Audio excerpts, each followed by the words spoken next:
You've reached the Signal Watch, movies, television, comics, and more. I'm your host, Ryan Steens.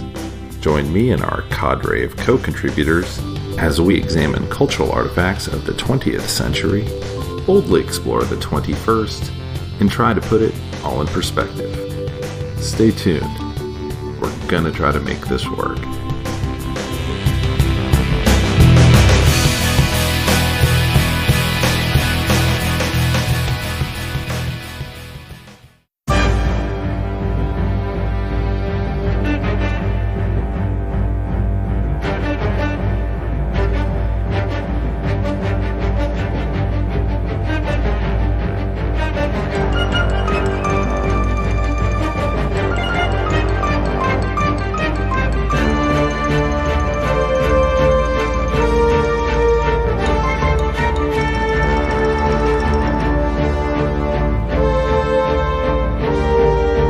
Hey everybody, and welcome back to the Signal Watch. As always, I'm your host, Ryan Steens, and with me this evening is Simon Day. Hello, lovely to be back with you again. Hey man, thanks so much for doing this. And you have brought us a movie I had never even heard of. Yeah, it's another old TV classic from England, the Medusa Touch, 1978, starring Richard Burton, Lee Remick, and Lino Ventura, and a huge host of English character actors who I'm sure we'll mention as we go along. Yeah, so I didn't really know what to expect. I did a thing this time where I didn't even look to see really what it was about. And I got the feeling it was going to be a horror movie just from the title. And I don't know if that accurately describes it. I know we've talked sometimes about the difference between like a horror film and a thriller, but how would you describe the film? How would you throw it into a genre? Well, I think I kind of wanted to do this a few of our Halloween specials, but it never really fitted in to any of them. And I saw it on TV a lot when I was a kid, so I guess it had an impression on me at a young age. It kind of cemented my Burton love. This and Wild Geese. So it's a good kind of like companion piece to the Wild Geese, which we did last month. But yeah, I would say it is more of a thriller with horrific elements. I mean, it is kind of like a horror film, but I mean, really, the first half is like almost like a murder mystery. It's like who committed this crime? Yeah. And then it's only when we start kind of having flashbacks to Burton via his, the recollections of his therapist, Lee Remick, that we start to realize, oh, hang on, we're dealing with a guy who's either mad or he can actually create destruction. Right. So as Simon was saying, the movie starts basically with a murder, but it's this is all spoilers. Attempted murder.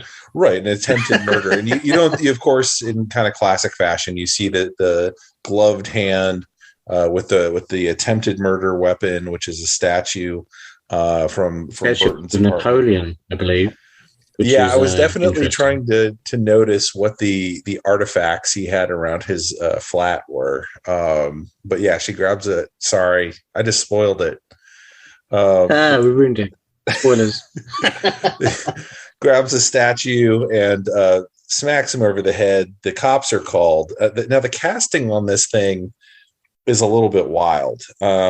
Burton's clearly you kind of get the feeling they obviously had like a French production partner, which meant they had to have a French star in there. And they kind of worked that into the script because they have a line going like, "What are you doing here? I'm on a French exchange in Paris at the moment. There's an English detective doing a case." And you're like, okay, I'll go with that. And that would happen. Why? Yeah. I mean, I used to go on French exchanges as a student, as a school kid. I never heard of policemen doing it, but I guess it's possible.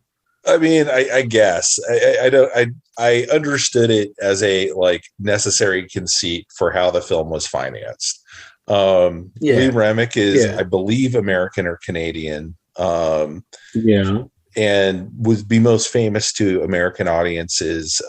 She's in an Anatomy of a Murder as the woman on the stand as Ben Gazzara, she's Ben Gazzara's wife in Anatomy of a Murder. So she is the rape victim. And the Omen, of course. Mm-hmm. The Omen. Yep.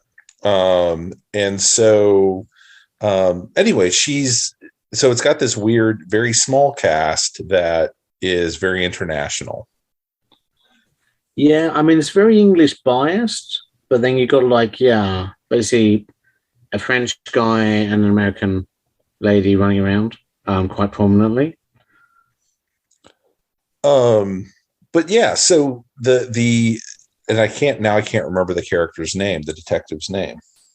Brunel. Right. Starts looking into what caused this, and as you said, comes upon the psychologist through looking at his notebook that was left out and this name that keeps appearing. Zonfield. Yes. Zonfield, isn't it?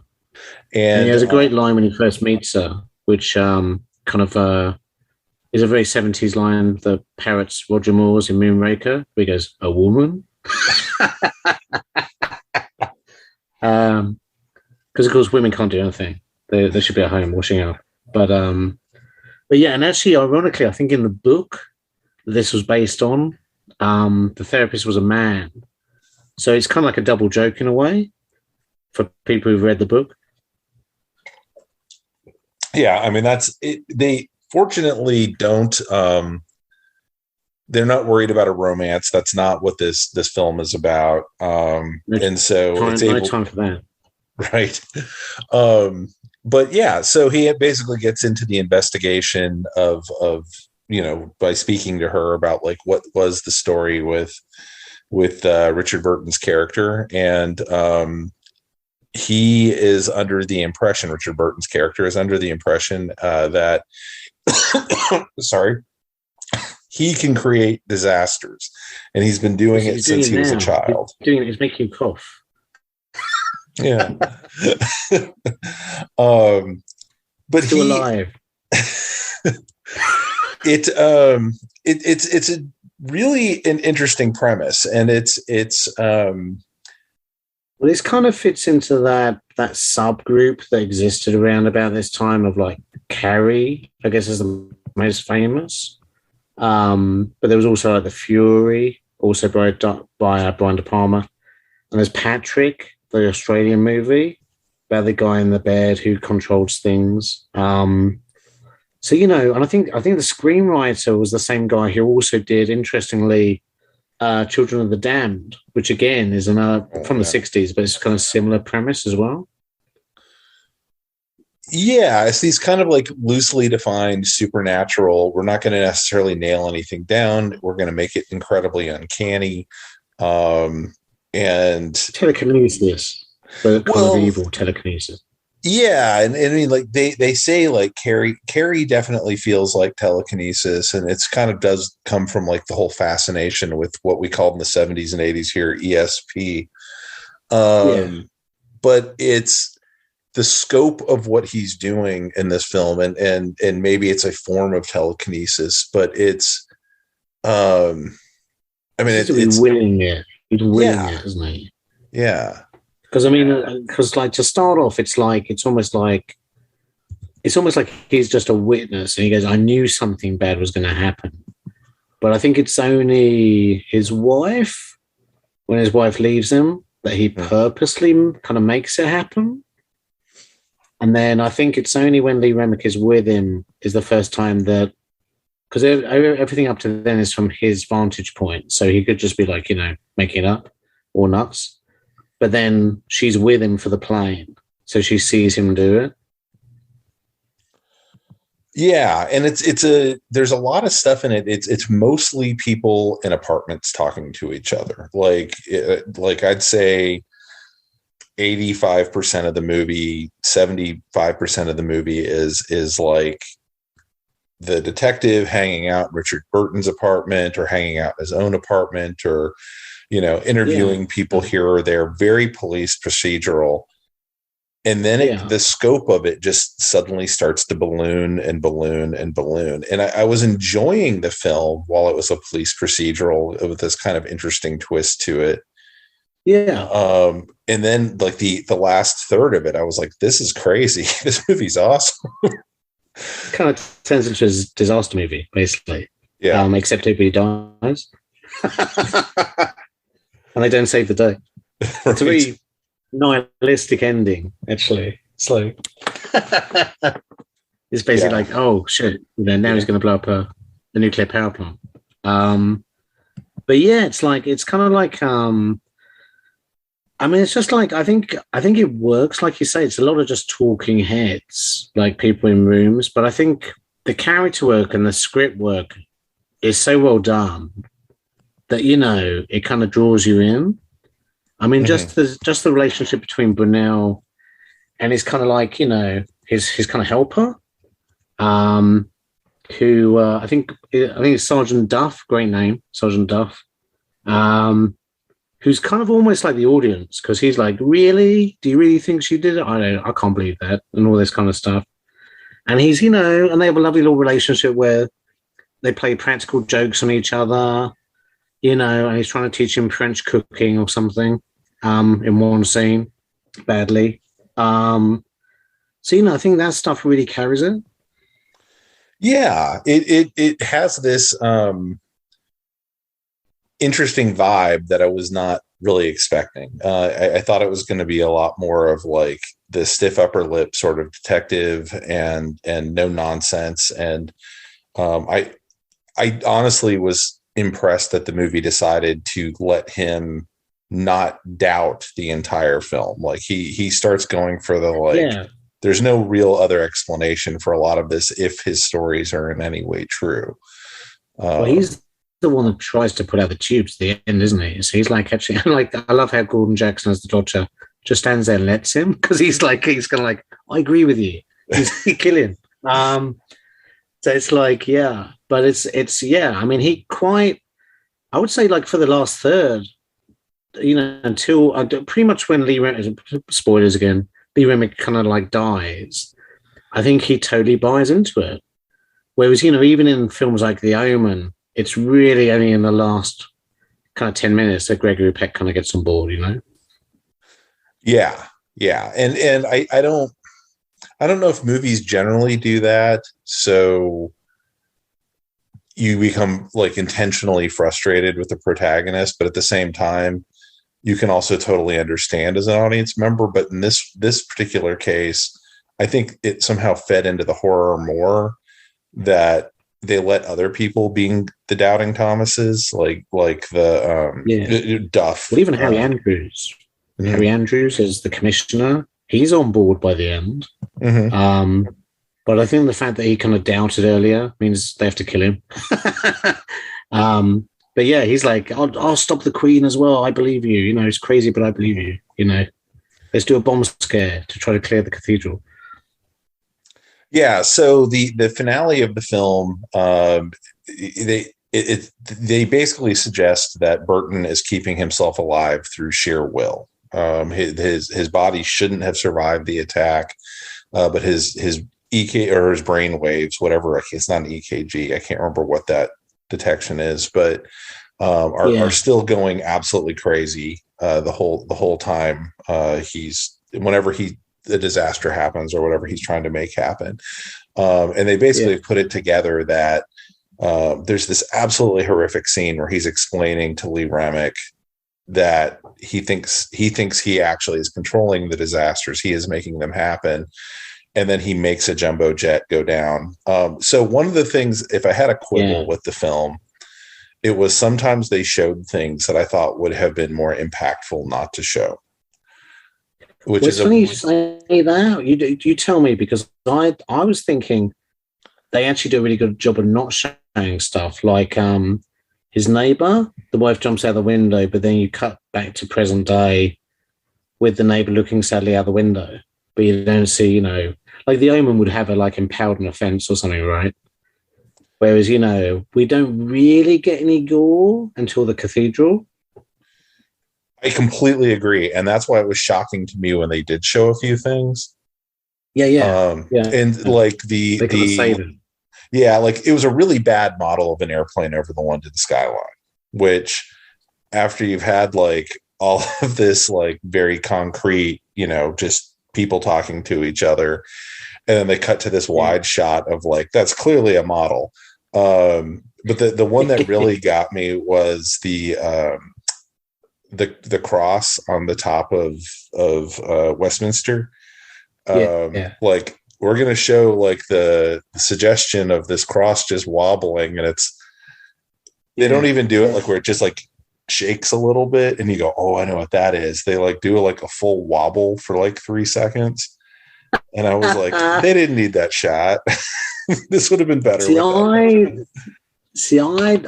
maybe because I grew up with it, but I watched it yesterday. I was still quite impressed by the model work, because I'm like, that kind of like that stuff falling in the cathedral looks heavy, and there's only one shot that I think is maybe a mistake, where a bell hits a bell ringer when the bell tower collapses, and that's unintentionally a bit funny, I think. But I think most of it is like, even the plane I thought was pretty well done, actually.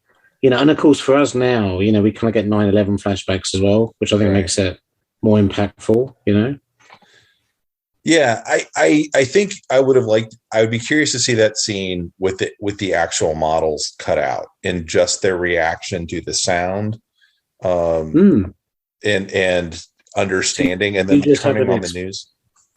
You just have like maybe an explosion in the distance, and then they turn on the news or something. Like he had just said, there's a jet flying over, I'm going to do it. And then, also the great thing about that scene is they have the noise of the airplane even before he starts saying what he's going to do. I think in his diary, like earlier, he's complaining that he can't concentrate because planes keep flying over, because he lives in central London. Yeah. So they kind of like, it's a bit like the wind scale thing. They build it up through the film. There's like early on in the film, there's like demonstrators at wind scale complaining about, safety precautions or whatever. And you just keep getting snippets just to kind of get you ready. So it's very well structured. I mean, it's one of these movies that like, I would totally recommend it to other people, just because, I mean, I know I'm like, sound like overly excited about it, but I was expecting, like I said, I didn't really look at it. I was like, ooh, Lee Remick is in it. Cool. I'll watch it. That was about as excited as I got. You're like Homer. You're like, Lee Remick. But it genuinely, like, I thought it was like really well done. It was really, and like you were saying at the end, I couldn't figure out if they were in Westminster throwing props at people, or they built a Westminster set that looked looked realistic, or what the hell. I think the outside is a model. The outside is a model, but then the inside is actually, I think, the real church with them probably throwing props around. Yeah. Which I couldn't believe they'd let them do. I've only been there once, but it was a very serious place. So I was just like, wait, did they really let them just like drop columns on people and whatnot? But big polystyrene columns all over. Look scared. It's also got Burton also, weirdly, when you think about it, isn't actually in the film that much, but his presence is so strong because everybody's talking about him all the time when he's not on screen. So his presence kind of hangs over it, and he has some cracking monologues. Like he has a great one when he's in court defending this guy, and initially this guy is like, great, I've got a great lawyer, and then Burton goes off on this huge rant, and you can see this guy going, oh my god, I'm going to go to prison. But that's like, he has this fantastic, it's all anti-establishment stuff as well. He hates the church, he hates the military, he hates religion. It's very, very, very left wing and very nihilistic, the whole thing, very anti-establishment, the whole film. Yeah, it taps into the certainly kind of the era's anti-establishment, but definitely like turns it up to 11. and I mean, he's such a miserable son of a bitch, but you also know it's because there's something else going on of his ability to just kind of perceive how things actually work in the most corrupt possible ways. Well, yeah, I think also up until the plane, he isn't necessarily the villain, or at least you have sympathies for him, because really everybody he's killed, and like he says, until the last couple, he's not doing it on purpose. He's just like, and then they died, but why does it? And it's like he's tortured. Why does it keep happening? Why is it always destructive? But really, the people who get it kind of deserve it. Like, he's got terrible parents, he's got a horrible school teacher, he's got like he says, this nanny who could kind of abused him. What was his first line? Burton's first line is like, she was an Irish bitch. It's fantastic. And pretty much all these people, he's got that terrible biased, bigoted judge. So really, until the plane, he could kind of go either way, but that's the one that pushes him into villain territory, really. Yeah. He finally kind of, it's not so much that, I guess he accepts what he is and what he's capable of doing, and this like nuclear level misanthropy he's got, like, absolutely just goes off. I mean, becomes a nuclear accident at the end of the film. But yeah, what does he say about the space mission? He goes like, imagine all the millions that could be fed and housed, by the billions that they're wasting on those 3 idiots in a capsule or whatever, So I think you got it right. He said in a can, I think is what he said. A can, yeah. But yeah, I mean, and to your point, expressing actual opinions of the time from quite a lot of people. Yeah. And understandable sentiments. Yeah. I mean, he's saying like the guy who gets sent to prison, he's saying this idiot just basically said he'd like to blow up the War Museum, but he's not capable. He's not that clever. And then, of course, because he pisses the judge off, the judge still sends the guy to prison for about 10 years. But it's like, yeah, I mean, pretty much everybody comes. I mean, like the adulterer, he goes, oh, so my wife's chosen you. You played Jesus in a wig badly, you're gigolo. So he's kind of great in a way, because he's almost like the audience's voice. But then, of course, he also becomes more menacing as it goes on and more destructive, I think. Yeah. It's a really, really, all three characters are really good characters, the three main ones. And it really helps that the detective is like good enough that he's willing to, like I was saying earlier, like kind of be willing to believe what could possibly be happening.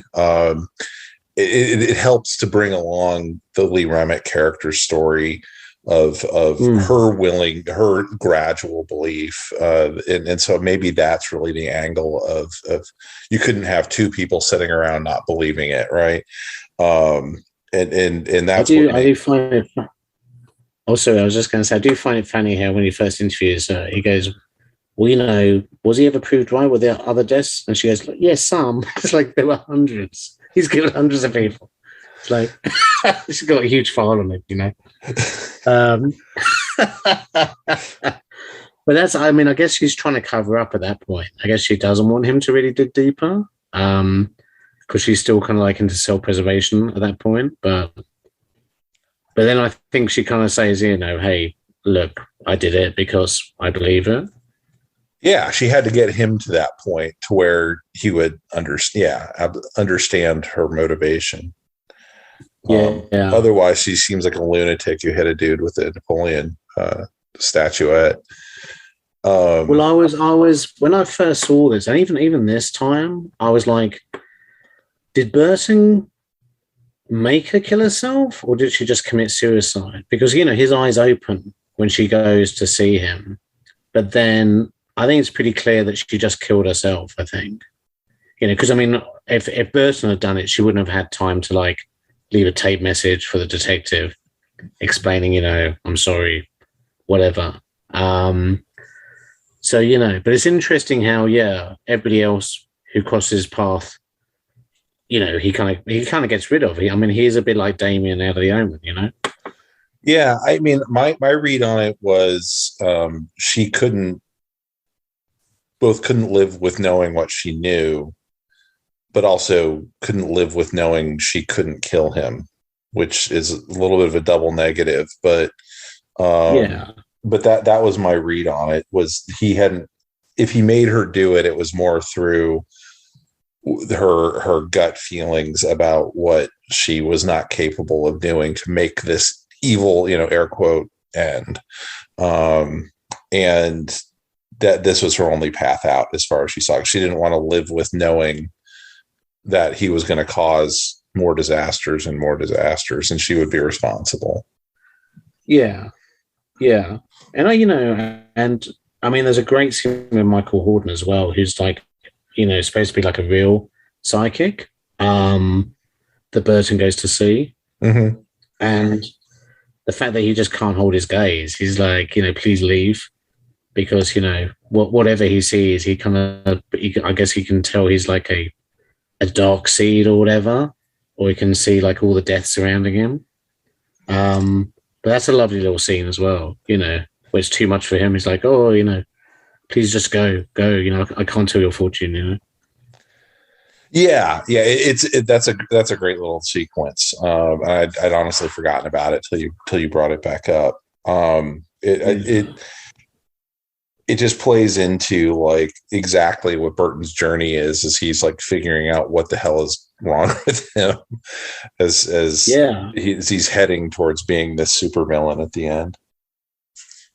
Yeah, because I think also when he shouts at the which is kind of quite funny when his neighbors making so much noise because the wife's like haranguing the husband for bringing this fish, and she goes, oh, I might as well jump out the window. Burton goes, well, bloody jump then. She does, so so he can make things happen. I mean, as it goes on, it slowly goes from we're not sure what's happening to definitely he is doing this, to the point where he embraces it and does it on purpose. So it's a lovely progression, through his life and through the film. And I think really strengthened as well by Michael J. Lewis's music, which I think that and Burton had a huge amount.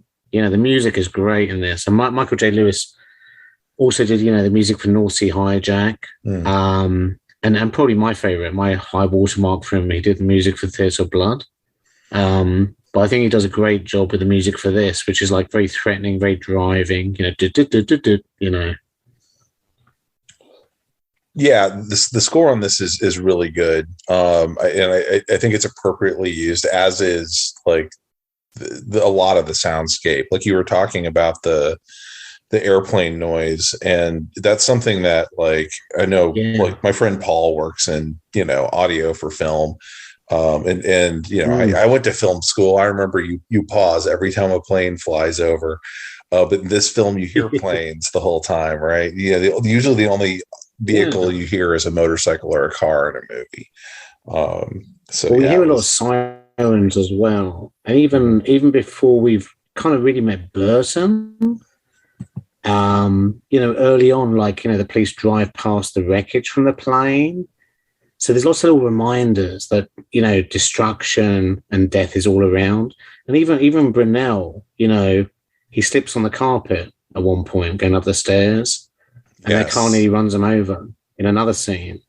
And again, it's very reminiscent of The Omen, although I think, it stands on its own feet. But it's very reminiscent of The Omen, as in there's so many things around, all the Final Destination movies, more recently, there's so many things around that could kill you if the right kind of things fall into conjunction, Yeah. And I at first I was reading it as like, oh, Burton's going to try and kill him with an accident, like later in the film. The Carpers. Yeah. And like, not as foreshadowing, but like, is he getting stronger? And I was like, okay, I'm over reading this, at some point. That's not what the film is trying to do. But I think your read on that is totally right. Of like, look, there's a million ways to get killed. And sometimes he's just going to exploit them. And sometimes it's going to be an amazing shot of a car very slowly rolling towards two idiots staring at the ocean. It was such a good shot. That was good. Yeah, and I liked the I liked all of them. They were all kind of great, the deaths, because again, like you say, they weren't particularly gory, but they got the point across pretty quickly. The schoolmaster, who's a sadist, makes him pick up 100 leaves, 1,000, and then when he take 1,000 leaves, and then when he takes it to him, he goes, "These are wet leaves. These are no good."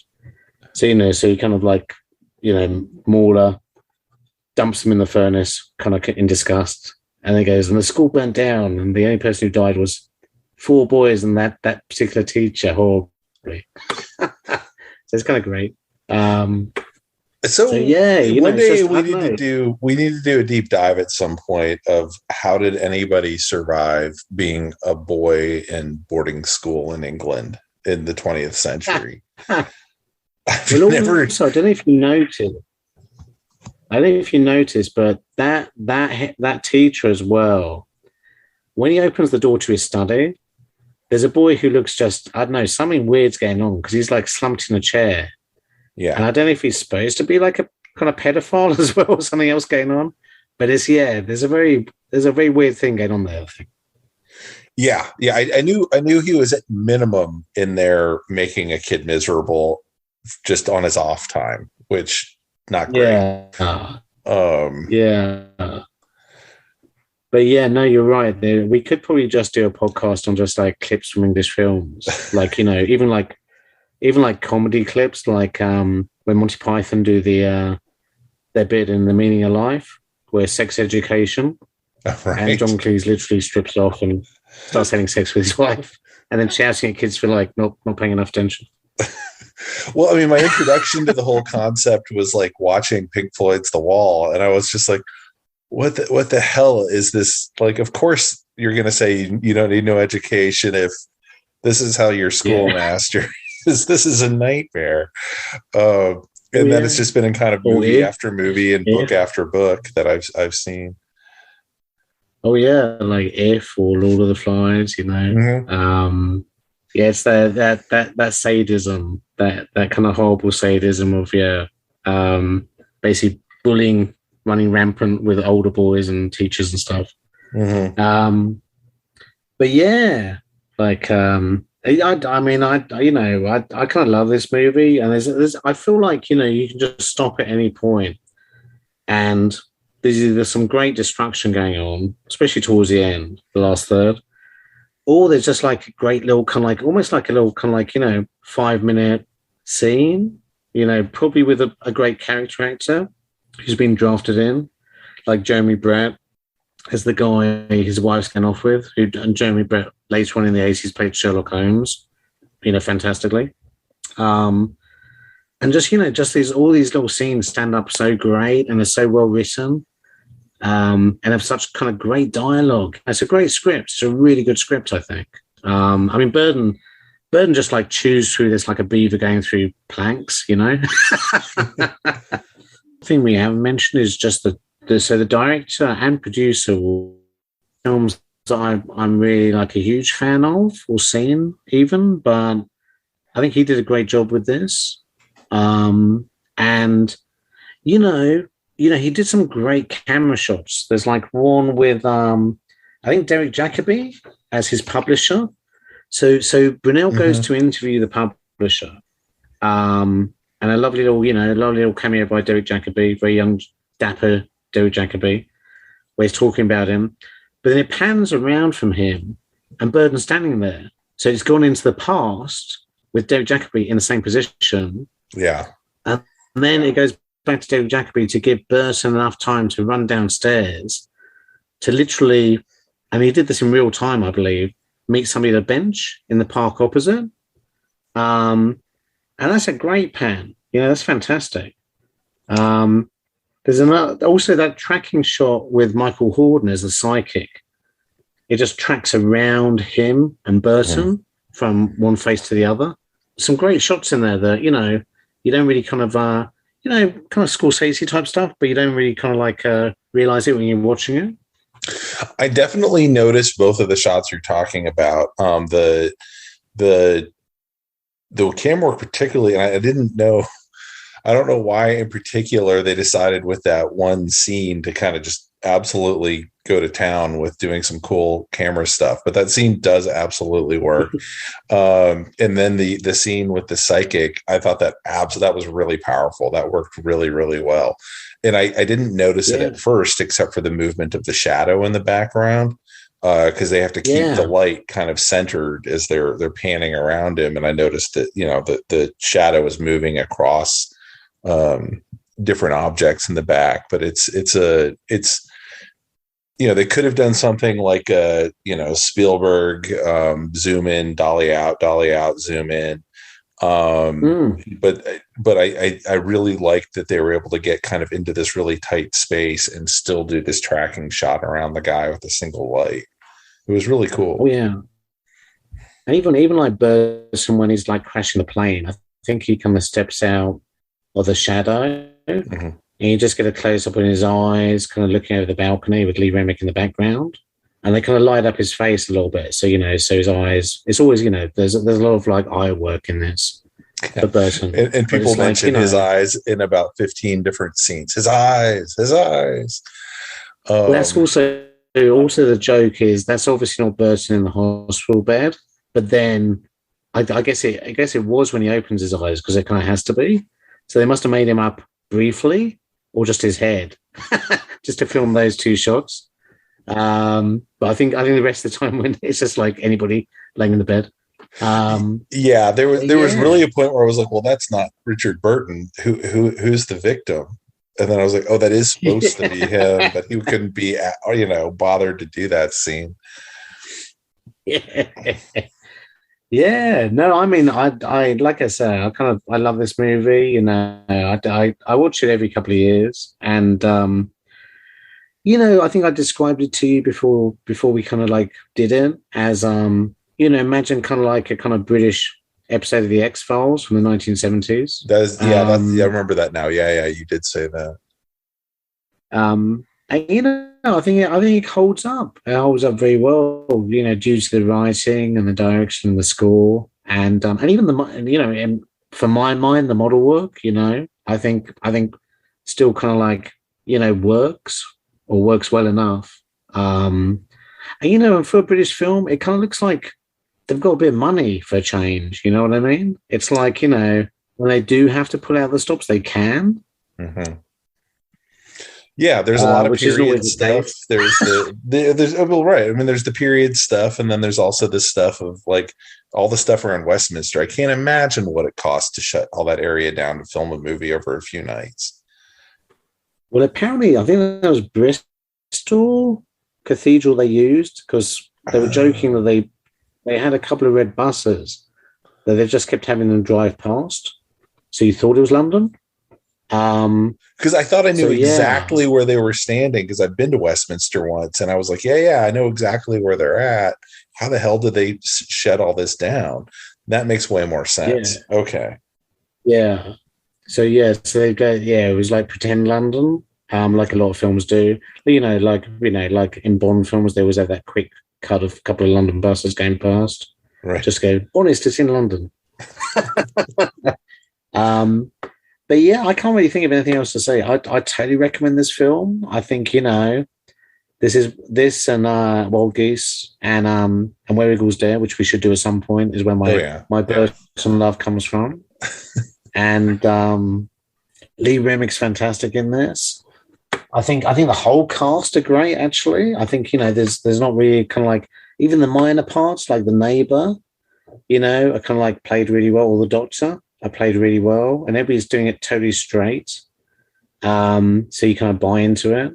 So if you want kind of like, maybe something to stick on at Halloween, I'd recommend this. I think it's a really good one if someone says, well, I don't like horror films, and just go, okay, this one's more of just a supernatural movie, and then like let it grow. Let it be that weird balloon expansion it does at the end. I think it both for kids and adults. I think it'd be a really good fit. Yeah, it's like incrementally kind of push them into horror by degrees, without them realizing it. I turn around at the end and go, I thought it was a thriller, murder mystery. Well, it kind of was. It started off like that. It had a policeman in it. What do you want out of me? Yeah. Well, well, I'm glad you've seen that. Okay, before we go, why is it called Medusa's Touch? Well, so he's obviously got a picture of Medusa on his wall, and in fact, he's got some Escher and some like all kinds of like, the Scream and all kinds of like things that show maybe he's mad or deeply troubled, or has demons. But I guess the fact is, a college freshman's dorm room from having to Scream and Escher on his walls. But yes, well, he's a writer. But I'm guessing it's called the Medusa Touch because, well, people always mention his eyes, don't they? And Remick literally says, "I briefly turned to stone, or felt like I turned to stone when he looked at me." But it's also the fact that I guess when he looks at you, something bad. In a certain way, something bad is going to happen to you, maybe? Yeah, you're doomed when he, throws his gaze upon it. Okay, yeah. All right. I kept I wasn't really, I was getting too literal about it. And I was like, well, they're not going to turn anyone to stone. I don't really know, too much Clash of the Titans, I guess. So it's not like the Hammer film where he's Richard Burton by day, but at night he's like a terrible clay-looking Gorgon with non-moving snakes hat on his head. That's a movie that begs for suspension of disbelief, man. I do like Hammer's the Gorgon, but it's kind of dodgy Gorgon. But yeah, no, I think that's it. I think it's just like, his eyes. Once his eyes have you, Yeah. And like you say, they get a huge amount of mileage out of Burton's eyes. And his monologuing, like his narration and his floating head a couple of times, actually. Yeah. It's anyway. Do you give it a spin if you're listening to this? As I know we have people who listen to these just to hear Simon go off, but you've never seen it. It's on Amazon right now. I watched it. I think it was $3 to rent. Maybe it wasn't expensive. It's a bargain. So get out there and give it a shot. I think it's a really fun movie. Yeah. Thanks, everybody. Bye-bye. Bye.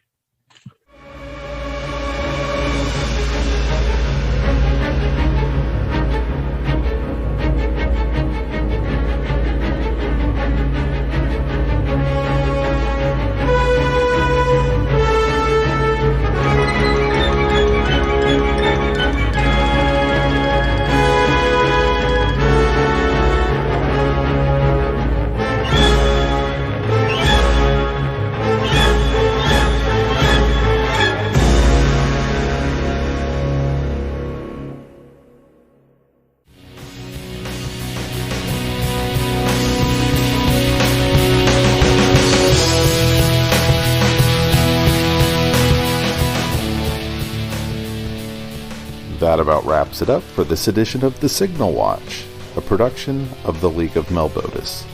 Thanks for sticking with us. If you enjoyed the podcast, we invite you to drop on by the Signal Watch blog, where you'll find write-ups of a wide variety of movies and more. We'd love to hear from you, so find us online and let us know what you think. Whether you prefer email, blog comments, or social media, we'll be happy to hear from you.